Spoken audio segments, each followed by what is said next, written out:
PBIS. What is it? Why do we have it in schools?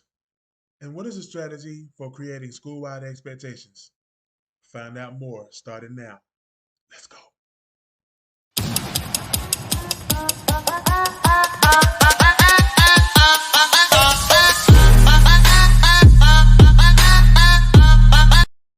Hello, I am Principal Laws coming here today to talk to you about PBIS. So, PBIS stands for Positive Behavior Interventions and Supports. And so, positive behavior interventions and supports is a tiered system that schools implement in order to ensure consistent school-wide expectations across the board and to acknowledge positive behavior in the school as well as to address any additional supports that are going to be needed at level 2 or level 3. So we'll talk about all these things today. So if you're in a school that incorporates PBIS, just know that you're incorporating a very good system that is school wide that ensures that there are consistent expectations. All the rules are the same. Everybody in the school is speaking the same exact language. And what do we do if students are receiving notes or referrals or write ups? So these are things that PBIS kind of help to address. And what do we do when students are behaving and following through with rules and expectations? Well, PBIS can address this as well. So, if you're in education, you know about the 80-15-5 rule.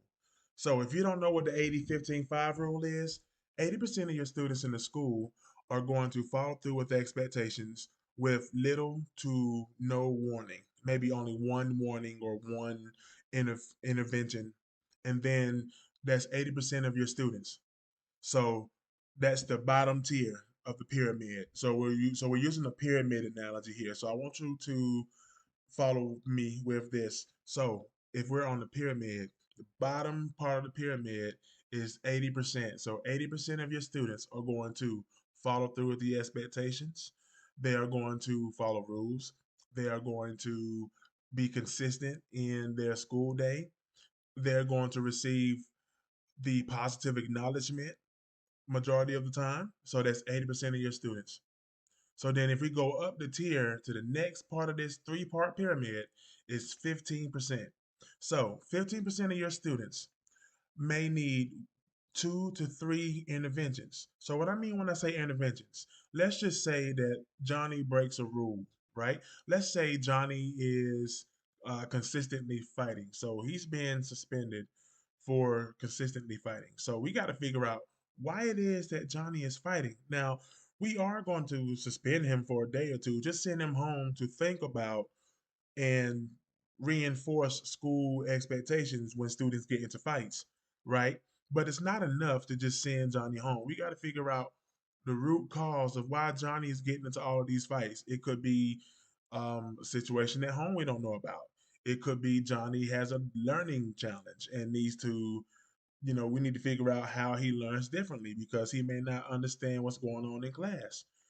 Johnny could have some not have emotional intelligence. So that means he may not know how to process his emotions and feelings. So we're going to need some interventions in order to do this. And so a good resource that I give to teachers and other people is pbisworld.org. That is a very good resource. I'll make sure to link that in the bio and in the information for this video. But pbisworld.org. Make sure you put world in there. That's pbisworld.org. This is a very good resource because it takes just about every single behavior that you can think of and it creates, if you click on it, it has a long list of possible interventions at tier 2 and then also interventions at tier 3. So going back to Johnny. So Johnny is suspended because he's constantly fighting. We're going to put in an intervention and we're going to try it out because research says that interventions are best tried out between 6 to 8 weeks during the school year. So that means we're going to implement this intervention. We're going to record, take notes, progress. We're going to check in and check out with Johnny because that's the most commonly used tier two intervention is creating some kind of check in and check out system with Johnny. So we're going to check in with Johnny in the morning time. We're going to check in with Johnny before lunch, and then we're going to check in with Johnny before the end of the school day, just to be sure that we are implementing this intervention to prevent Johnny from getting into any more fights. So now, Johnny gets into more fights, right? We're going to have to do something extreme. What is our next choice? So if we have done at least two interventions at tier two of this pyramid, then we're going to have to get some other people involved, such as the school psychologist, parents, the principal, assistant principal. If there's a behavior interventionist in the school, we'll get all these people together, and there'll be a team. And tier three at the very top is 5%. So 5% of your students are going to need some other interventions because this behavior is clearly preventing Johnny from being at school and is clearly preventing him from learning. So that 5% top tier, we're going to do what's called an FBLA. And you're in education just like I am, and we live in a world of acronyms. So FBLA stands for Functional Behavior Assessment. I'm sorry, that's an FBA, not an FBLA, because FBLA is an organization. It's called the Future Business Leaders of America. But we're not talking about that here. We're talking about an FBA. So an FBA stands for Functional Behavior Assessment. Usually, your school psychologist is or social worker teaming together, whoever's on the team, will start this process if it has not already been done. So this is a functional behavior assessment where parents are asked questions, students, the student Johnny that's involved, he's going to be asked some questions, and teachers are going to be asked about Johnny's performance in class. And so they can try to get together and get some trends and find out when this behavior is happening and try to find out why. So this behavior assessment that they do, it takes about 4 to 5 weeks. But after about 4 to 5 weeks, they collect data and then they try to create what's called a BIP. So if you're in the education world, you know that a BIP is a behavior intervention plan. And so this behavior intervention plan is going to be used in order to let teachers know exactly this behavior plan for Johnny. So if these behaviors are exhibited in these teachers' classrooms, this is what needs to happen. And it is a consistent plan that is going to follow Johnny everywhere he goes. Just because he's in this one school, he may transfer to another school. And so that school would need to know information about Johnny so that way that they could help him to be successful and help him to navigate the next school that he goes to. So, like I said, PBIS is positive behavior interventions and supports, and it is done on a tiered method, a pyramid tiered method. Now, this is for behavior, but I say that PBIS is an MTSS. So, MTSS, if you don't know what MTSS means, of course, everybody does in education, it's a multi tiered system of support. So, PBIS sits comfortably right there under that MTSS window. And so, MTSS is a multi tiered system of support, but we want to make sure that we are doing everything at the school level that we can on that bottom tier. So that means every classroom should be consistent. That means the hallway should be consistent. That means every area in the school should be consistent in terms of rules and expectations. And everybody in the school should be speaking the same exact language. So that's the bottom tier. That's the school level. So then we have school based interventions for tier two, and then system and school based interventions for tier three. 80, 15, 5. There's your 80, 15, 5 rule, my friends. And the same rule applies for academics as well for student learning. 80% of the academic should be happening in the classroom and school wide. So, whatever school wide academic program that we're going to use, it needs to be implemented school wide. So that means teachers have to be consistently trained on that, so that way that they're able to implement that. And so a lot of schools that I have seen that I've worked at, we start implementing something. It could be a good program that we know that's best for students, but we implement it, and then the next thing you know, after the first school year, it's done. We go into abandonment cycle. So that's what happens so implementation science tells us that it takes 3 to 5 or 5 to 7 years to implement a very good, solid program. And that is with professional development and training and professional development and training year after year. It can't be a one and done. But that's what happens with PBIS sometimes. It becomes a one and done. And the misconception that I hear all the time in all the schools that I've worked at as either a teacher or even as an assistant principal and principal is that um, PBIS is a method to bribe kids to behave, which that is so far from the truth. There are incentives involved, but incentives are not the main part of PBIS.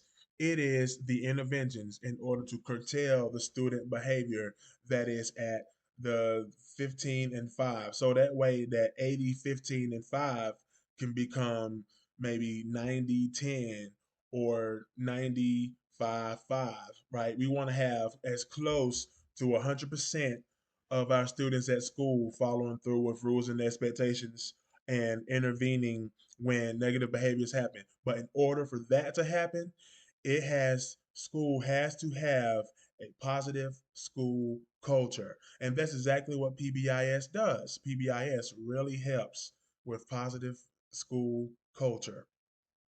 So now that is just a basic little explanation of what is PBIS. So if you want to know more about PBIS, don't forget www.pbisworld.org is a very good website. And like I said, you go on there, it may be overwhelming at first, but I guarantee you that the information on there is very helpful. You're able to take whatever the behaviors is that you see, whether you're a teacher or if you're an administrator.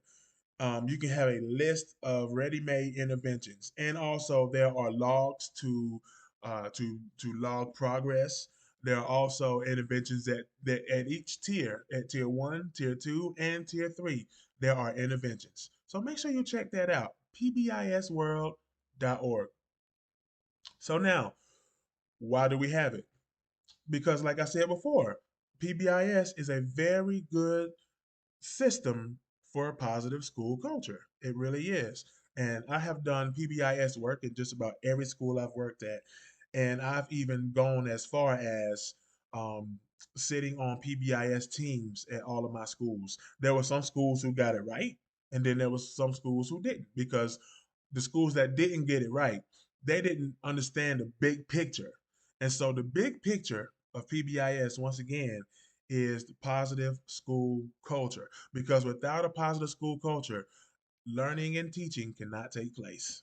So if you don't understand what learning and teaching is, I just took the word instruction. I don't really like to use the word instruction.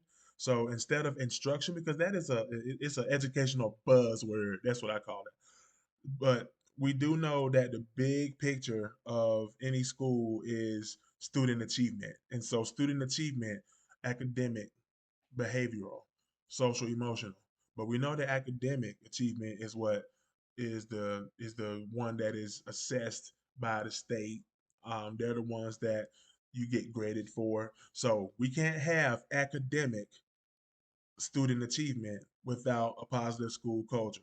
If if teachers are writing up students, if teachers are having to constantly discipline students, and then there's no school-wide infrastructure or school-wide framework, then academic learning cannot happen. We have to make sure that the school culture is taken care of first.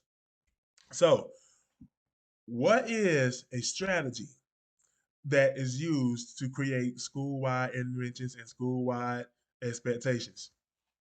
So, here's one strategy. Think about your mascot.